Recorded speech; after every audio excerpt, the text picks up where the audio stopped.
ทีแล้ว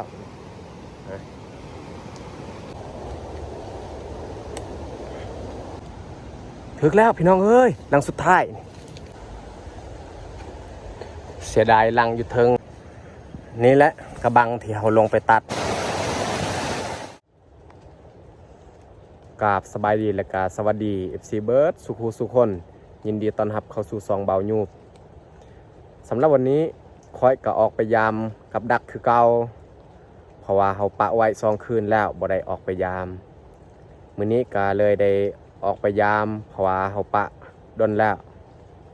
โอเคมีแต่ทุกคนสามารถติดตามการยามกับดักของเราในวันนี้ตอนเช้ามื้อนี้ก็ฝนตกแต่เช้าเลยทางนี่เปียกถ้าเขาใส่เกือบธรรมดานี่ทางมื่นใส่เกือบแต่เขาใส่กระบอกหันบ่เป็นยังพี่บางคนก็อาจสิเบื่อเพราะว่าหลายคลิปแล้วที่เขาทายไปยามหรือว่าไปใส่กับดักแต่ก็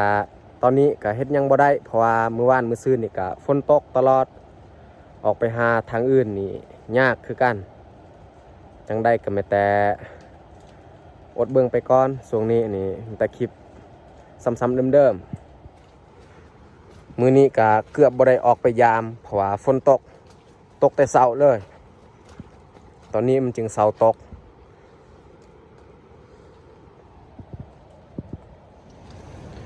เฮาย่างตอนนี้ก็ใกล้บริเวณห้วยแล้วแต่ว่าห้วยน้อยนี่แม่นเฮาจะบ่ยามบัดเฮากลับจักหน่อยจึงมายามเลยเพราะว่าเฮามายามเทื่อนี้นี่แม่นเฮากู้เลยกู้เอากับดักเฮาปะไว้ดนแล้ว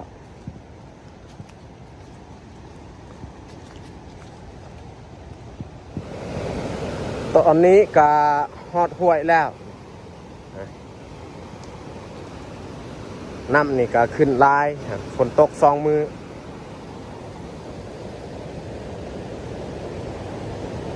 ไม่แต่เฮาสิยามไปทางเก่าอันเลยเพราะว่าห้วยน้อยนี่เขาเมื่อจักน้อยจึงเมื่อยาม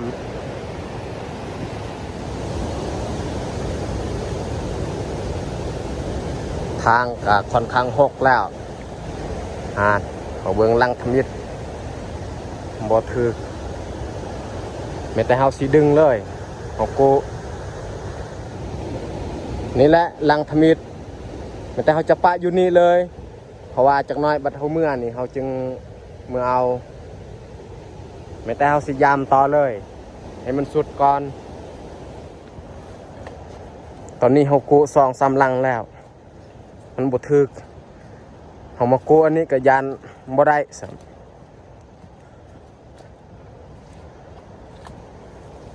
เฮาใส่ปะก็ดนแล้วแต่ว่าบ่ถึกโ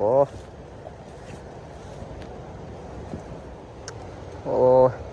ฝนตกอีกแล้วทุกคนแต่ตกบ่หลายโอ้คือเก่าแต่เอากุเลย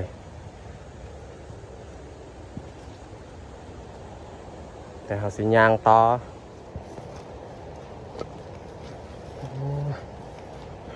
มากุนี่ก็บ่ได้พอโต้ถึงว่าเขายามบ่ทันสุดกระยาแต่เขาหูแล้วมาบ่ได้ตามเบิงนี่บ่ได้แน่นอนไปยามเท่าใดก็บ่ได้โอ้อันนี้แหละเขาขี้คานใส่กับดักกันอยู่นี่ก็คือกันบ่เคยถือจักเทื่อ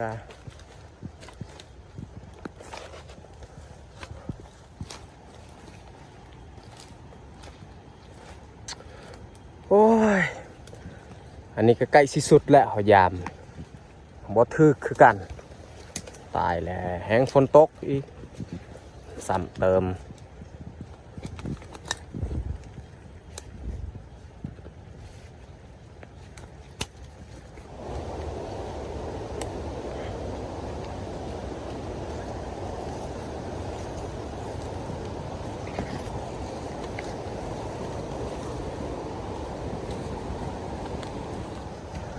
เขาจะมาเบิ่งรังโตนกทึกสุดก่อน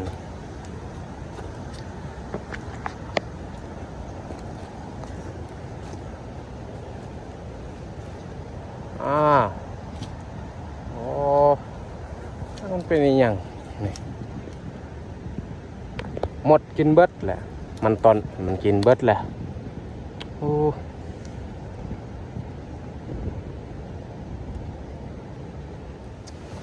อ้ย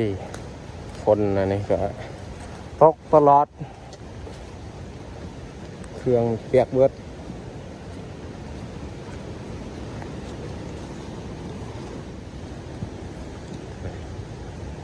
ทั้งคือเก่า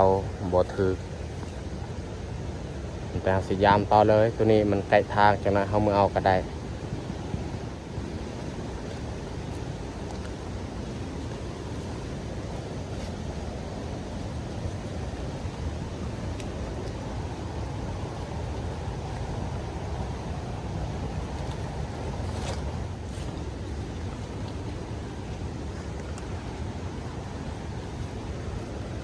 เขาใส่กับเท่านี้แหละบ่ได้หนูเขาได้ก็แต่หนูตัวหนึ่งนกตัวหนึ่งเขาได้เขาใส่กับเท่านี้แต่ว่าเขาปะนี่ไล่คืนแล้วเขาใส่ไว้เลยเดี๋ยวนี้เขาจึงมากู้แต่ว่าเขามากู้นี่ก็บ่ได้พอโตตอนนี้ก็ยังประมาณ3-4 ลังนี่ก็เบิดแล้วไม่แต่เขาสิขึ้นไปเบิ่งตัวลังตัวมันถึกสุดก่อน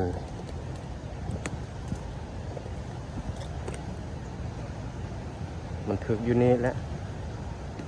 แต่ว่าเทื่อนี้นี่บ่ถึกไม่แต่เขาสิกู้เมื่อเลย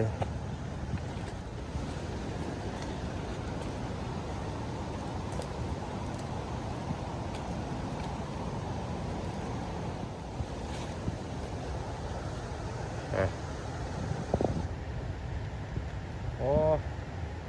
เหลืออีก3 ลังก็เบิดแล้ว3 ลังหันบ่ได้แน่นอนเพราะว่าฮู้แล้วแถวนี้บ่ถึกอยู่หั่นก็คือสิแม่นบ่ถึกคือกันแต่เฮาสิไปยามให้มันสุดก่อนเอาอยู่นี่คือบ่เห็นโอ้ยป้าทุกคนโอ้มันหลุดเซยหันไม่แต่คนแล้วโอ้สงสัยกับดักตัวนี้มันบ่แห้งโอ้ตายแล้วคือว่าได้ตัวหนึ่งสุดท้ายมันหลุดเซยโอ้เอามันจะไปยามต่ออีกยัง2 ลังยัง2 ลังนี่บ่วังแล้วเขาคิดว่าลังตัวนั้นมันถึกสุดท้ายบ่ถึกเซยเหลือ2 ลังมันจะไปกู้เอาเลยมันบ่ถึก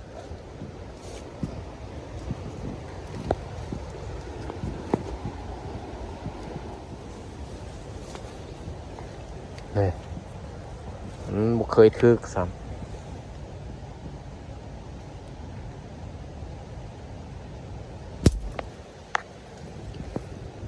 เอาสิปะไว้อยู่นี่เลยพยายามลังสุดท้ายเฮ้ยถึกแล้วพี่น้องเอ้ยลังสุดท้าย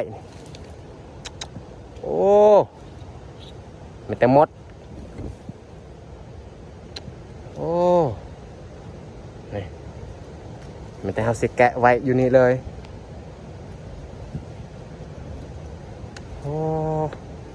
ได้ตัวหนึ่งอีกพี่น้องเอ้ยเขาคิดว่าบ่ได้พอโตสั่ง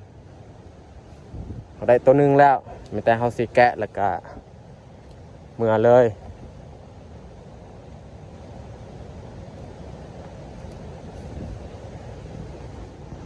โอ้หมดกินนี่เกือบหันเกือบเบิดแล้วหัวนี่มันกินเบิดแล้วโอ้ขี้ลึกหมดนี่เกือบพอได้2 โตแล้วแต่ว่าลังอยู่เทิงมันรุดใส่มันออกเลย กินโอ้เบื่อน้ำหมดอันนี้แต่เฮาสิเมื่อเลยผลงานนี่เฮาก็ได้แต่ตัวหนึ่งเสียดายลังอยู่เทิงมันหลุดโอ้ถ้าว่าเขาได้2ตัวนี่ใครแน่อยู่ถึงว่าเขามายามเทื่อนั้นบ่ได้พอโตเขาได้มื้อนี้2ตัวก็ใครอยู่อันนี้ได้ตัวหนึ่งตัวน้อยๆอีกเฮาสิลงไปตัดกระบังเผื่อเฮาหยอกตัวนู่นเพราะว่าเฮาเฮ็ดกินแนวอื่นนี่มันบ่พอนี่เฮาหยอกเอาแต่ตอนเฮาไปตัดนี่แม่นจะบ่ได้ทายเพราะว่าบ่มีมือกลองนี่ยากนี่แหละกระบังที่เฮาลงไปตัดฝนตกอีกแต่เฮาสิย่างเมื่อเลยฮอดห้วยน้อยหันจึงไปยามอีกกับดักที่เขาใส่ตามห้วยแล้วจึงคอยเมื่อ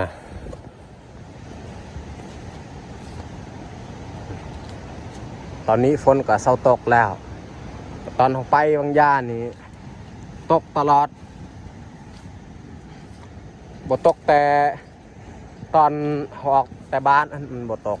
กายหันมันตกอีกมาเท่ามานี่โอ้พอดีเครื่องนี่เปียกเบิดเลยตอนนี้เขาย่างเมื่อก็ฮอดบอนห้วยน้อยแล้วเนาะแม้แต่เขาจะปะเครื่องอยู่นี่แหละก็ขึ้นไปยามนี่เขาขึ้นไปยามห้วยตรงนี้อีกเพราะว่าเขาได้ใส่กับดักอยู่เทิงห้วยน้อยตัวนี้นี่เขาใส่3 ลังเราจะมาเบิ่งลังทมิดเลย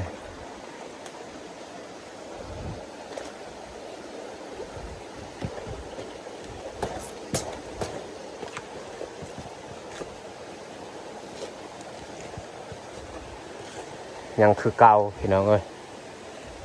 แต่เขาจะขึ้นไปกู้เลยเขาจะขึ้นไปยามลังที่2อีก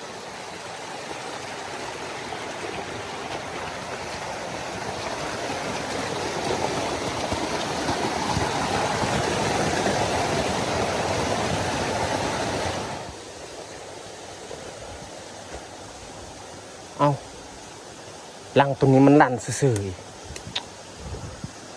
แล้วแนวได้วะ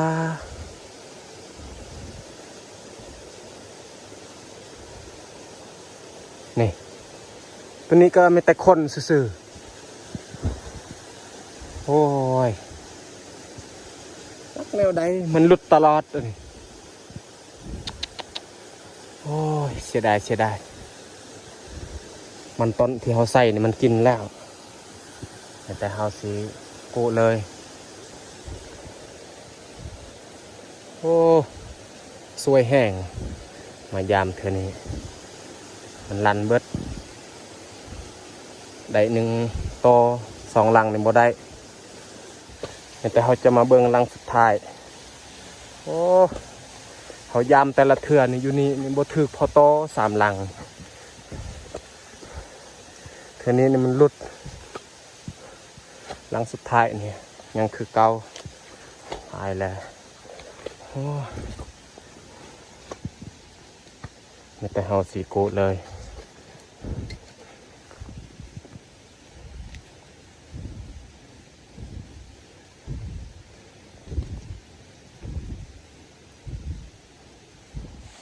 สำหรับการกูกับดักของเฮาก็สำเร็จเรียบร้อยแต่เฮาสีย่างเมื่อเลยและสำหรับคลิปนี้ก็น่าจะจบลงอยู่นี่เลยถ้ามักคลิปแบบนี้ก็อย่าลืมกดไลค์กดแชร์เพื่อเป็นกำลังใจให้คอยได้เฮ็ดคลิปต่อไป